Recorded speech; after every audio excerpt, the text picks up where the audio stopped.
Halika't samahan niyo ako sa bayan ng Batangas at ating pasyalan ang simbahan sa Santo Tomas. Ito ang St. Thomas Aquinas. Halika, samahan niyo ako at tuklasin at alamin ang history ng simbahan. Lahat ng Batanggenya, ito ang aming patrong kay Sasay. Ito pala yung kay Sasay. Kay Sasay na dinadayo sa Taal. Ito ang patron ng kay Sasay. Okay, ito po yung Santo Tomas. Ito ang Santo Tomas na patron. Yan, yun naman isa na aming patron, St. Ezekiel Moreno sa mga may cancerous. Siya yung dinadayo dito every Saturday healing. Siya ang dinadayo. Yun yung mga may cancer ka, na mga may sakit na iba pang karamdaman. Dito ang daingan, hindi na pupunta sa Padre Pio kasi medyo matraffic. Tapos ito naman side na ito ang aming lumang altar. So, Ayan yung dati pang altar. yes, na matagal na lumang altar. Niyari siya sa Marmol. Marmol. Andiyan pa rin si Jesus Christ. Oo, yan ang aming kauna-unahan din cross ng aming altar. Si Jesus Christ. So kaya tinakpan na siya, no? Hindi, iniilawan siya. May ilaw siya. May ilaw. Ayan nga, may ilaw. Iba na, hindi siya iniilawan. Yan, iniilawan siya pag Kaya na talaga hindi nakita sa congregation. Oo, ito yung panahon noong 16. Ito pala yung original, no? Yes, ito. Kita mo, hindi nagbabago kahit. Tinan mo siya. Ano pangalan mo? Bro talaga. Bro, tinan mo. Hindi siya nagbabago. Ang kulay, hindi pa siya nare-repaint. Yan yung tip.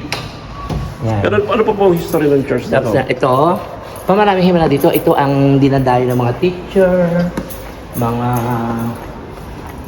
kasi patron ito ng estudyante. Meron din kaming estudyante school.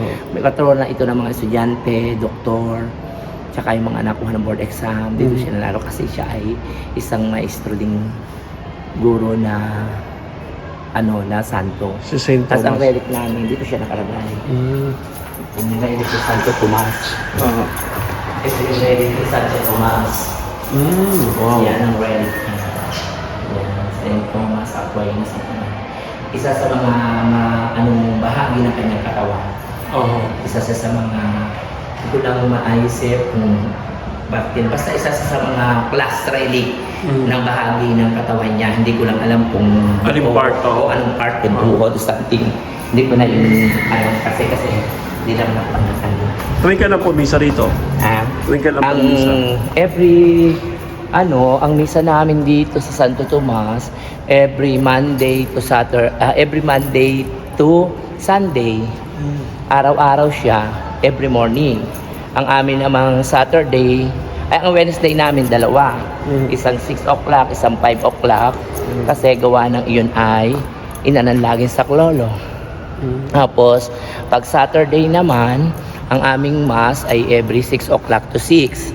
Tapos pag Sunday, 5:30 at saka 7 o'clock, 8:30. And hapon naman PM, 5 o'clock. Bukas naman, tomorrow, kaya kami naghahanda, piyesta ng mahal na Senior Santo Niño. January 16. January 18. Sumasabay kami sa kapiestahan ng buong ng Cebu. Meron din kami pasawit, kaya lang bukas. May pasawit din kami, yung sumasayaw. May contest din kami ng pagsasayaw. Yung sayaw, tapos habang nagpo-prosyon, sumasayaw din sila. So, bali ilan taon na itong church na to? Nung naabot ito ngayon, 1906. 1906. Siya.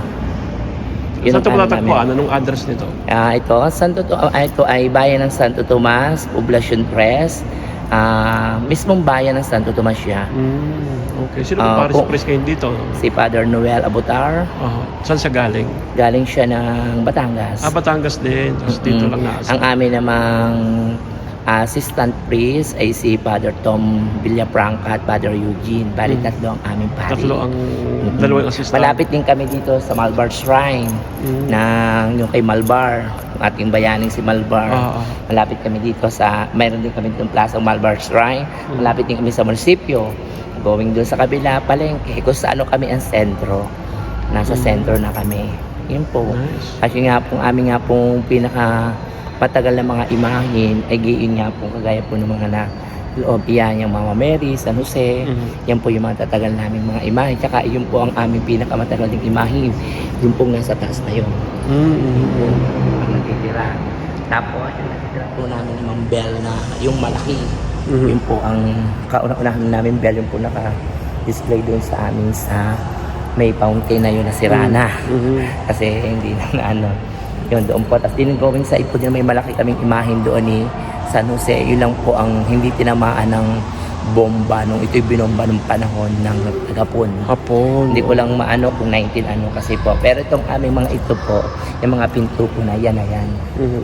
Tapos doon naman kaya Original pinto yan o bago na? yan. Original po yan, pinarepaint lang po namin ng varnish. Mm. Saka po yung mga bintana. Opo. Yan. Tapos ito po ay the original pa rin na ano lang po namin Construct. contract yun po. Yung ganyan siya nire-repair contract namin. Pero ang loob po niyan kaya makapal yung kung panahon ng mga adobe ba yung ano na yung mga adobe tinakpan nun. na lang po yan. Kaya po pakapal. Ano po pangalan nyo? Christy po. Ayun, nice to Yun meet po. you Hello po bro. Ayun, thank you Magandang po, thank you. hapon. Sige po.